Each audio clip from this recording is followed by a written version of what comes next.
Hey there. I'm going to be talking about 3 things that you can do to avoid getting divorced in January.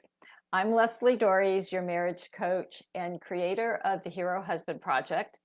And the holidays add a lot of stress, and we're about to hit them.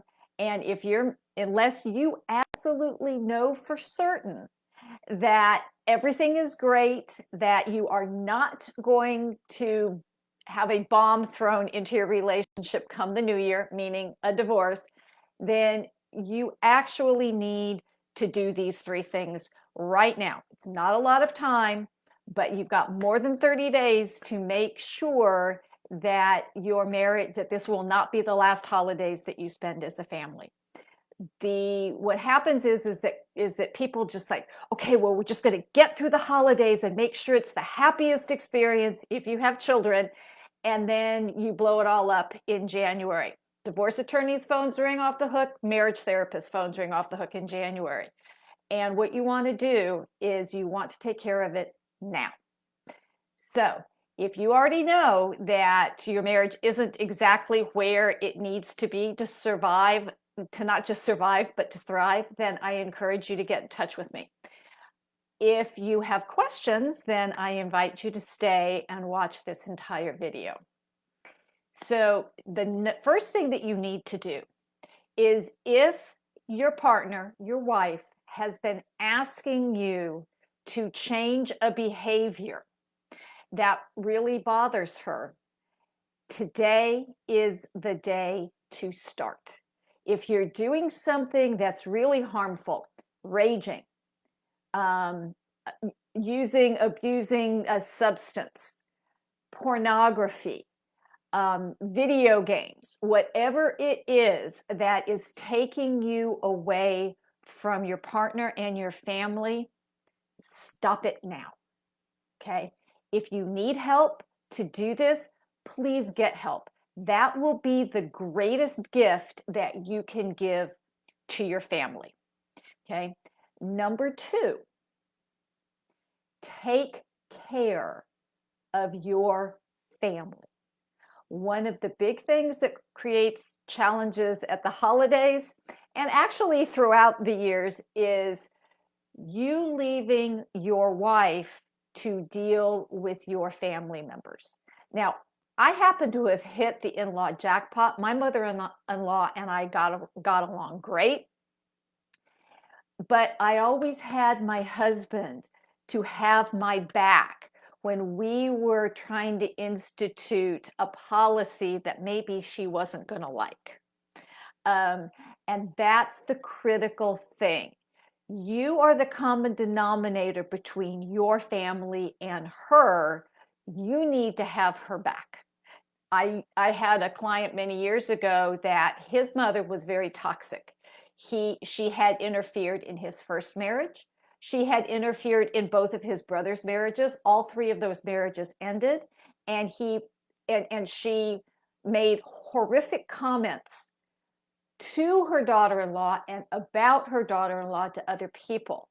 And it was just an arrangement. Now, luckily, he stepped up and stepped in, but do not leave your wife to deal with your family members. So that means you get all the gifts, you wrap the gifts. If you do Christmas cards, you do your half of the Christmas cards.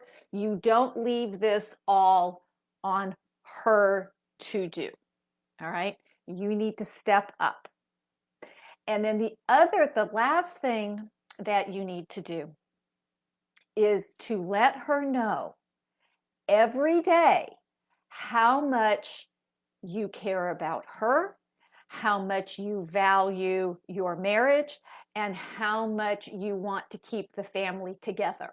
Now, you don't need to put it in those words, but this is all the process so that you do not end up in a lawyer's office come middle of January. You may not think that things are that bad, but like I said before, unless you know for absolute certainty that your marriage is safe, is solid, is healthy, Please, I'm not going to use the word happy because happy's a personal thing and you're responsible for your happiness and she's responsible for hers.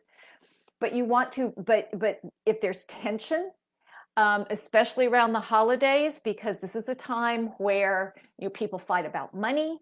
Um, People wait until the last minute to do things. You may not even be aware of all of the things that she does to try to make the holiday experience good. Now, she may go overboard. I know many people who go a little crazy around the holidays. And it's okay to have a helpful, supportive conversation about that. But what you want to do is you want to be seen as her ally. Now, I said 3 things to do. I should have said 3 things to do and 1 thing not to do. And the one thing that you do not want to do is to ask her how you can help. Okay? Because first off, that just adds something more to her plate that she has to now delegate to you. But it also implies, when you use the word help, it implies that it's her job and you're just helping. Okay. And let me tell you, that does not go over well with most people. It probably doesn't go over well with you. And I'm going to guarantee it's probably not going over with her. So if you think that there's room for improvement in your relationship. Oh, one of those other things that maybe she's been asking you to do is to communicate better or communicate more. Okay, I understand that you might not know how to do that, but here's the thing, you can learn. And I'm hoping that you'll subscribe to the video. I'd love to know your comments, but here's something that I'm doing. I am going to be running a challenge. It's called the Holiday Hero Challenge, right? And it's designed for you guys to step up and to be the holiday hero in your relationship. And it's going to be a simple thing. There'll be a daily tip that you can do. There'll be some other things around with that. So if you're interested in being part of that challenge, oh, by the way, it's free. Just put a comment down below or send me an email at leslie@foundationscoachingnc.com. Join my Good Guys, Great Husbands Facebook group because that's where a lot of the challenge is going to be taking place. But the thing is that there is still time, but there needs to be a concerted effort to especially address a harmful behavior, because I'm going to tell you, you guys may not know this, but you are actually on a clock. And I don't want this to be the last holidays for your kids, because a lot of times I understand that philosophy, but it actually backfires, okay? Because what the children will remember, they won't remember this holiday fondly if you guys blow things up in January. So the trick is, let's step up, give her enough time to see that you are taking this change of behavior seriously. So hopefully that helped. I'd love to hear your comments. And until next week, stay loving.